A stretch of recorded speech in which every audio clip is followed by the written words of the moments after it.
Hello, I'm Dr. Jane Ellingwood, the Acting Associate Minister of the First Congregational Church of Ridgefield in Connecticut. My meditation for this Sunday, July 5th, 2020, is based on the Gospel of Matthew, chapter 25, verses 34 to 40. Let us hear these words according to Matthew. Then the king will say to those at his right hand, "Come, you that are blessed by my Father, inherit the kingdom prepared for you from the foundation of the world. For I was hungry, and you gave me food. I was thirsty, and you gave me something to drink. I was a stranger, and you welcomed me. I was naked, and you gave me clothing. I was sick, and you took care of me. I was in prison, and you visited me."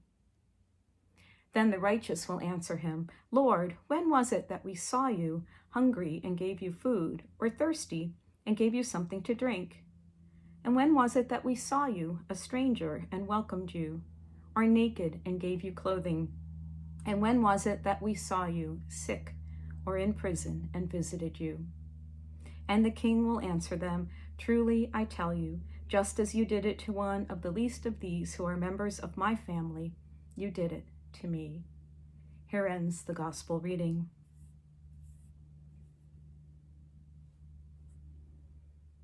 Well, as some of you know, the sermon series that James and I are doing through this part of the summer is rooted in spiritual practices that come from Barbara Brown Taylor's book, An Altar in the World. These practices, in Taylor's words, are exercises in being human that require us to have both a body and a soul. And her practices help Taylor to embody her own faith as a way of life. Well, I've been experimenting over the last few weeks. I've been trying with some spiritual practices of my own, and I did develop these from seeds that I took from Taylor's chapter 6, which is called The Practice of Encountering Others. And I've been watching the results, and I have to tell you, practice is good, but it doesn't make perfect. You can see little steps along the way, but a spiritual practice and trying again and again can be transformational. It may be more for me, for the person doing the practice, but sometimes it's also transformational with other people we meet on our journeys. So first, let me just say that Taylor describes the practice of encountering others as the everyday practice of being with other people. She focuses specifically on seeing other people, and especially people we might sometimes overlook, and she gives the example of perhaps a cashier in a grocery store. But she also speaks of encounters that we have with people who may be what she calls a capital O other to us, really somebody who is a stranger, or any other strangers, even if they are not totally different from us. So when I got started trying to build some practices from what she wrote in that chapter, I particularly resonated with an example she gave about being too busy to stop and look at the cashier and, even just do a smile or a good thank you to a cashier in a grocery store, simply because she was too busy and she just had to get on with her day. I have to say that I recognized myself in that, and at the same time, I recognized that I'm not that way anymore. That was me in the old days. That was before COVID-19. In these past few months, I have in fact indeed seen the cashiers. I see them, I see the baggers, I see the people who are stocking the shelves. I don't shop very much, maybe every 10 to 14 days, and I'm still very cautious about doing that. But I take the time to see these people and to thank them, and I say, stay safe. But I also sometimes see them as we look at each other, and there's a little bit of fear in our eyes, just a little bit of hesitation or reservation. I think we can become what I would call a little o other to each other, even if we were acquainted with each other before, because none of us knows whether one of us might end up accidentally passing along the virus. And we don't linger. We don't linger to talk or to have a little tiny chat after we're done bagging our things. It's not because we're too busy. It's because we just can't do that. But for me, my awkward encounters, especially these days, are the ones that I want to try doing better with because of the spiritual practices. And these are things that take place in my encounters at my local state park, where I usually go to walk. I've been following all of the precautions and the protocols ever since the pandemic starts. I always wear a face mask, even now. I put it on and before I get in my car to drive to the park, and I first arrange it correctly and then pull it down so it's not covering my nose so I can breathe in the car. And then I keep it on when I'm walking in that same way. But when I see somebody coming, I immediately lift up the whole thing and I put it over my face. And I have been doing that especially, and this is part of what I was trying to change.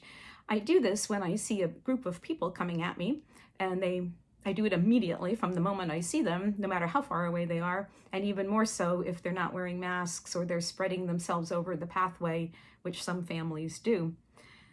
And that's all okay. I think that that's justified and probably the way we're supposed to doing things. But I was beginning over the weeks, I was beginning to see a side of myself that was in fact following all the rules and doing something to protect myself and to protect the people coming towards me. But I sensed that I was acting in a sort of a self-righteous way, and it was a little bit of a scolding way, sort of trying to teach them what they should be doing. And my body language was definitely off-putting. I was not welcoming or friendly to people. And this caused me to pretty much view these other people as others, and I'm sure they viewed me as an other, and perhaps not a very nice one, or not one that they might want to meet.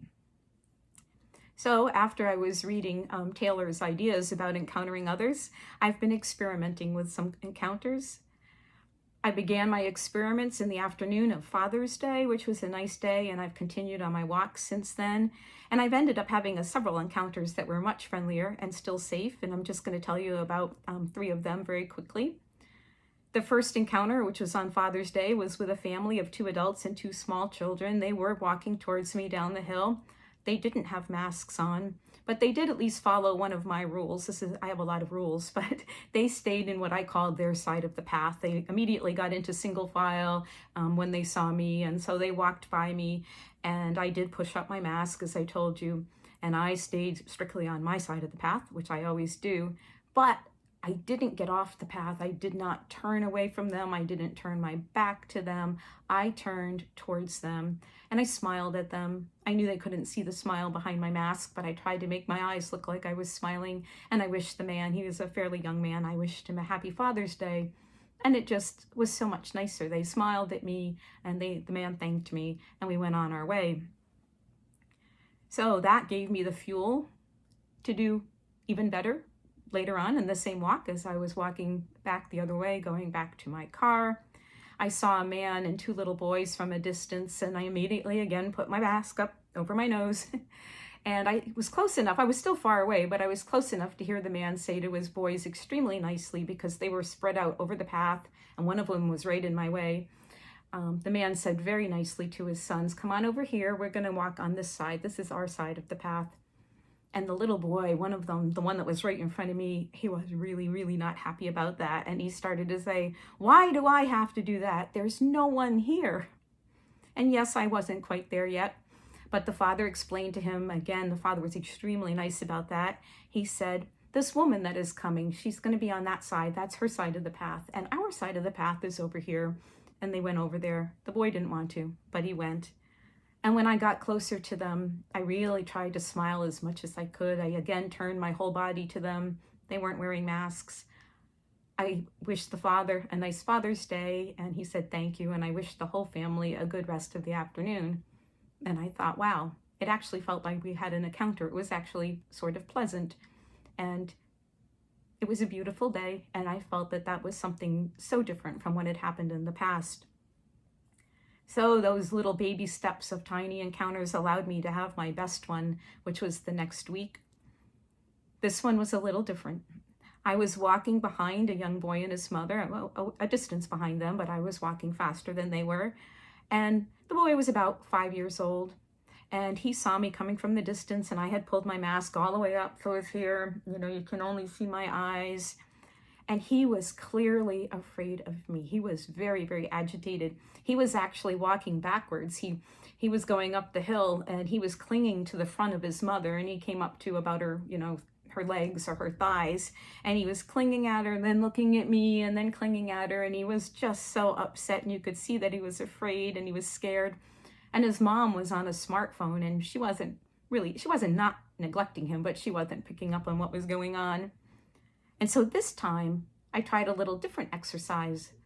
I tried to think what did I look like to this boy? What did he see in me as I was walking up behind him? Not what I saw in the other people, where I might say they're not wearing a mask or whatever else I would say for my rules.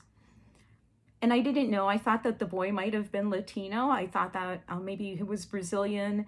And so I thought to myself, well, I suppose that the boy might think of me as being white, but I don't know. I don't know if he thought that at all.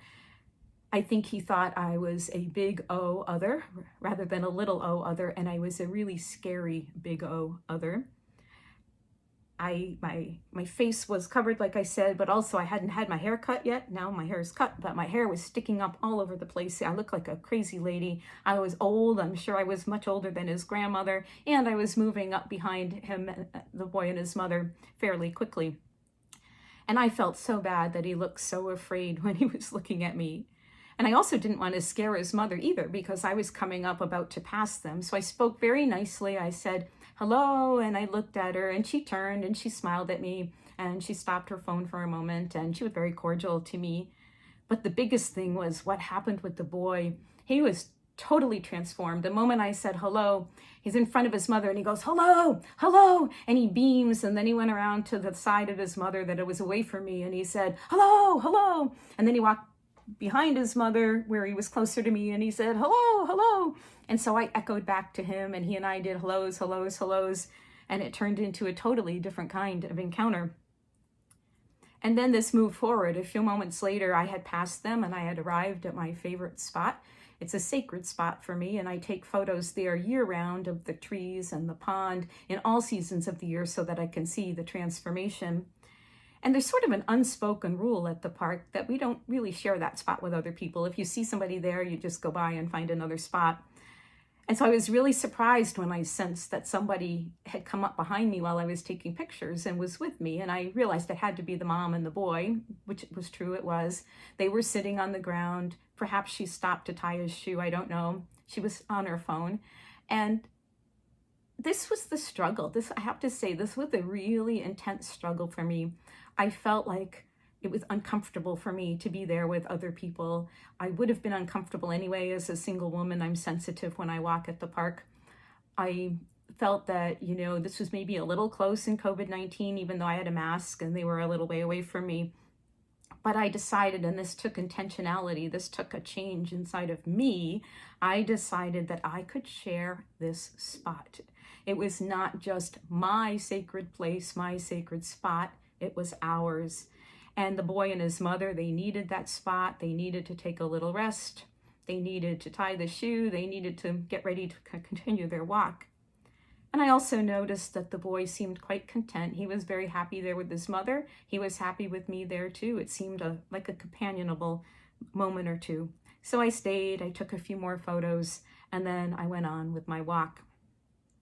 And I sensed a change. I had been opened up, and I sensed that this was because, I had tried what I could do to do something different.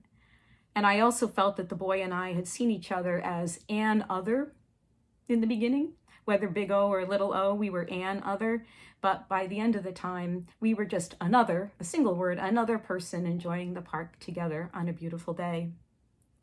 So I will just end by saying that Barbara Brown Taylor uses the passage that we heard from Matthew in discussing encounters with people. And she really plays off the fact that there was a question asked to Jesus, when was it that we saw you a stranger and we welcomed you? She's really dealing with others and strangers and welcoming them.